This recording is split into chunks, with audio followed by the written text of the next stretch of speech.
and time to let you know about what is happening around the Des Moines area. Something is going on a little later on tonight, a big fundraiser for the Blank Park Zoo. It is called Art for the Wild, and they have a very special speaker, a featured speaker that is going to be there who is joining us in studio right now. It's Dr. Amy Dickman. She's the founder of the Fuana Carnivore Project. And did he do a great job at that? That was very good. That was impressive. I've got to practice. I got to make sure I say that right tonight. But thank you, first of all, for being here. You had a heck of a travel getting here. You didn't just commute across town.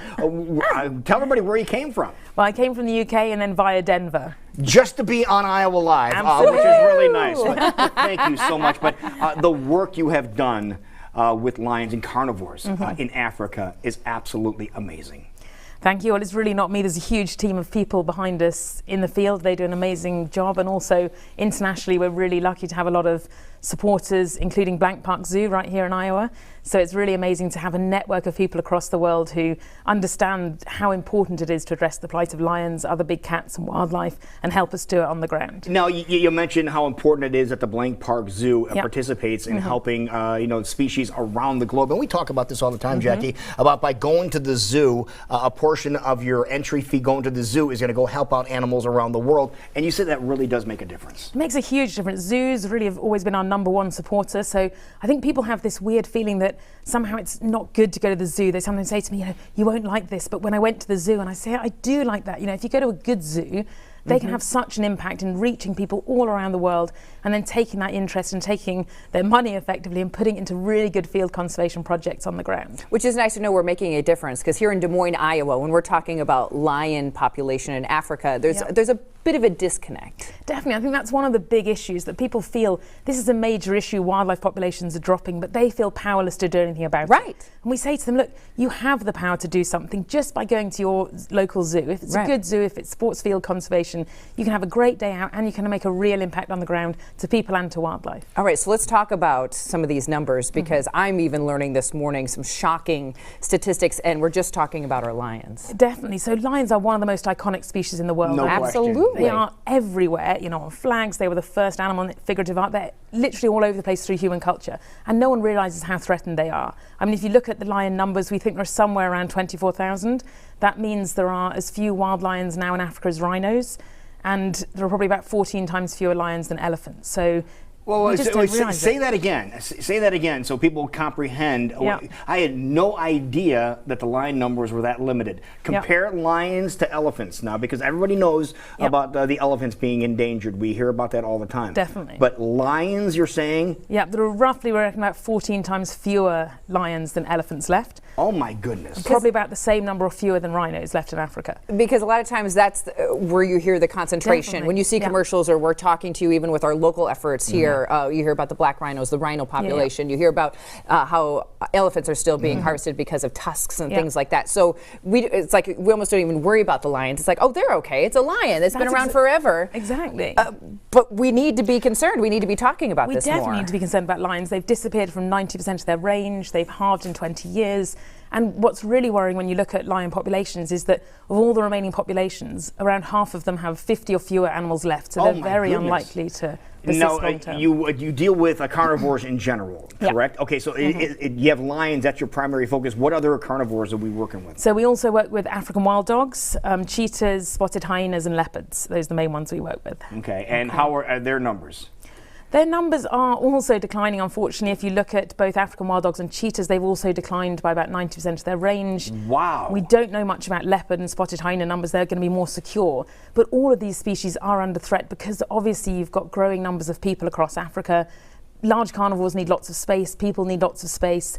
And you have this overlap of their range where they're both relying on the same land, and often those carnivores will then kill people's livestock, and that creates a conflict where people obviously can't give up their economic assets, their often cultural and social assets, and so they will poison, snare, spear carnivores just because those people need to get by as well. So we need to look at it from both the wildlife and the human side. So how can we make a difference? What is the Fuana project doing so that we can make a difference if we're both trying to occupy literally the same space? And I think the critical thing is not viewing local people as the enemy. We have to engage with people and say, what do you want? What would it be important for you to have wildlife on the ground.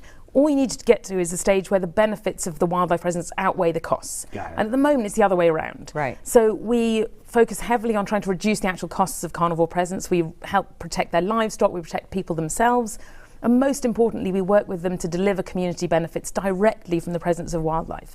And we focus on education, women's healthcare in particular, the healthcare of newborn babies, veterinary medicines, and we've shown that particularly through a program which we call community camera trapping, where the villagers monitor wildlife themselves through camera traps, and then the more wildlife they have on the land, the more community benefits they get in those areas. And it means that wildlife becomes the vehicle for community development. Right. And that means that they start to see these as a real asset. They're a global asset, but we need to make them a local asset so that people recognize that and want them around long term. So they put value on them as well. Absolutely, and that's the what whole we need. idea. That's the what we whole need, idea. yeah. But it sounds like when you're doing your research and your projects, you really embed yourself into what is going on. And you have a story about when you actually went and you camped near a lion habitat. What's that story about? Well, yeah, so we live right in the bush. I mean, we set up on village land in the bush, just 3 little tents under a tree, and that's still our camp today. We're still in tents today.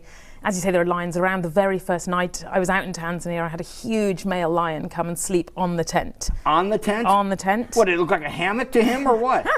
I think he just thought it was something warm and snuggly. You know, I was in it being this nice little hot water There was a bottle. there was a warmer inside there. Exactly. So what did you do when that happened? How big was this lion?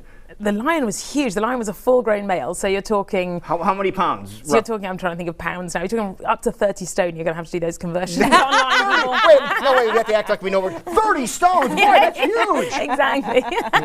Well, if we think of our own lions that we're blessed to have at the Blank Park Zoo, that's exactly. Imagine huge your big- animal. Exactly. Yeah. You should be able to know that in pounds. And how Yeah. incredible is it to have like the births that we had here at the Blank Park Zoo Yeah.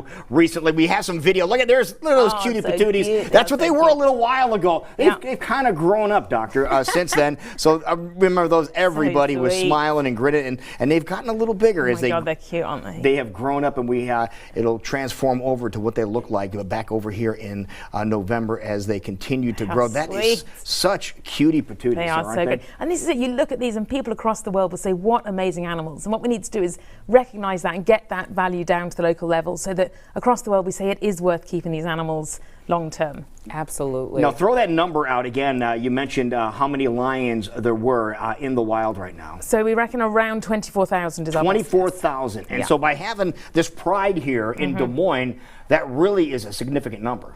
Absolutely, it's so important that people, it's not just about the numbers in captivity, it's about the fact that people get to look at them, bond with them, think, these are animals that I want my children, my grandchildren to know and be able to go and see in the wild. And I think the other thing is that these species should be great benefit to the communities they're living in as well. I mean, this is their vehicle for community development if we do it right. All right, so what's the next thing we need to make sure we pay attention to when it comes to preserving the lions and the other carnivores that you're trying to I think the awareness is everything. So things like this, just raising awareness that this is an issue and making people feel empowered. What can they do? They can go to the zoo, as we've talked about. They can help support these field conservation projects on the ground and know they're really making a difference to help secure wildlife and help empower local people as well. Now, you said you came from the UK to be with us this evening over at Art for the Wild at the Blank Park Zoo. What's your involvement now in Africa? Are you still going back to Africa on a regular basis? I am. I have a fairly young baby. Well, he's just turned 12 months old. So recently I've been on maternity leave with him. But we have the project full time. We have 70 people working there now. We have a full-time presence there at the camp. So it's all going and expanding each year, actually. And what are the projects that are happening, per se, at those camps that are going on right now? What's the primary focus now? The primary focus is our community benefits. So this Okay. community camera trapping I What we talked talked about. about, okay. Also reinforcing livestock enclosures. We're just starting doing satellite collaring of the lions so that we can get a better understanding of where they're moving in the area. We've got livestock guarding dogs. We do a lot with the local women and the children. So we twin schools so that the schools see benefits from wildlife. Scholarship programs, porridge projects, all kinds of stuff. Things you would never think would be linked to lion conservation. Absolutely, that's amazing. What you're talking about, I'm like, I never even Never would would have have put thought two of and two that. together, yeah. If people want to learn more, obviously they're going to be able to meet you tonight if they're lucky enough to have a ticket to Art for the Wild. But if they want to learn more about the Ruaha project, how can they do that? If they go to www.ruahacarnivoreproject.com, they can do that, or Google me and you'll find it soon enough. There it is, right there. Boom, just like that. That is great. Wonderful. But thank you again. You are going to be a part of another wonderful event that's happening tonight, courtesy of the Blank Park Zoo. And again, by coming out to these events, by visiting your local zoos like the Blank Park Zoo, you're able to give back to some incredible conservation work. Absolutely. Thank you very much for having me. It's great. Thank you for being here. We'll see you later on tonight. Thank you very Okay, much. Thank you. It is